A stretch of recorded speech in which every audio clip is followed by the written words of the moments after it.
Lucky Dog. This is Kat. We've got a lot with her over the past 5 years. I wanted to ask her about her experience with our team.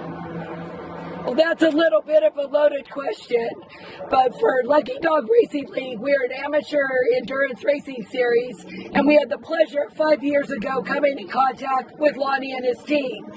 While we sponsor a lot of folks from other walks of life, including veterans, it was very important for us to diversify, and an incredible blessing to meet these folks and take on a whole new range of motorsport skills with the fact that they are hearing impaired.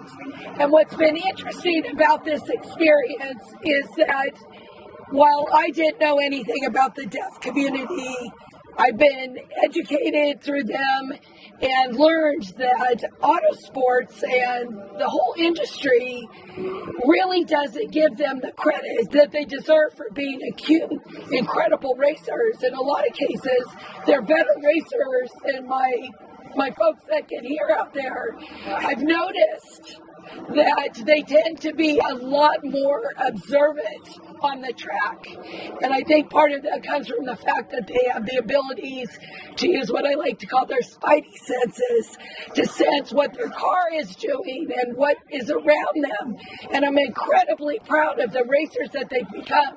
The development in their drivers has been really unparalleled compared to many of our teams that can absolutely hear. So we couldn't be more proud to have Lonnie and his team as part of the Lucky Dog family.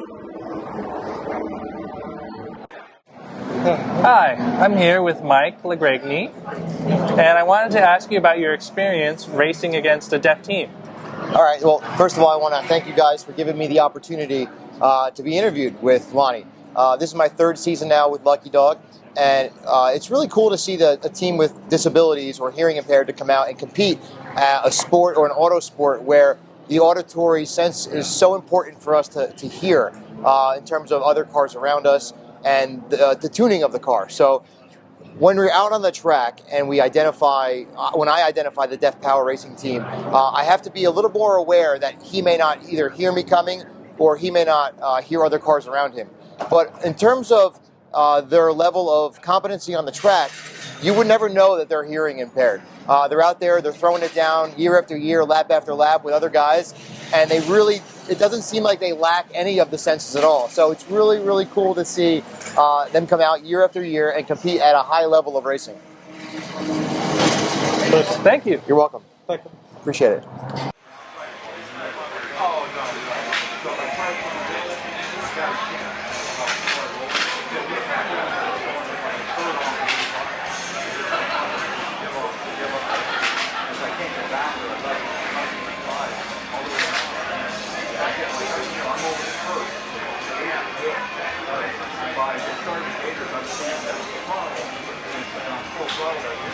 So they came, so you're well inside that cage line.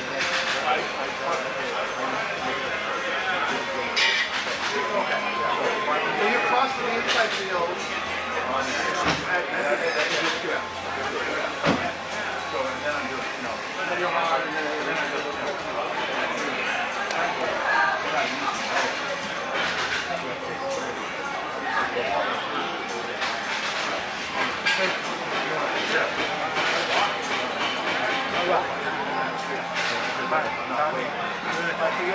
Take the exit in front.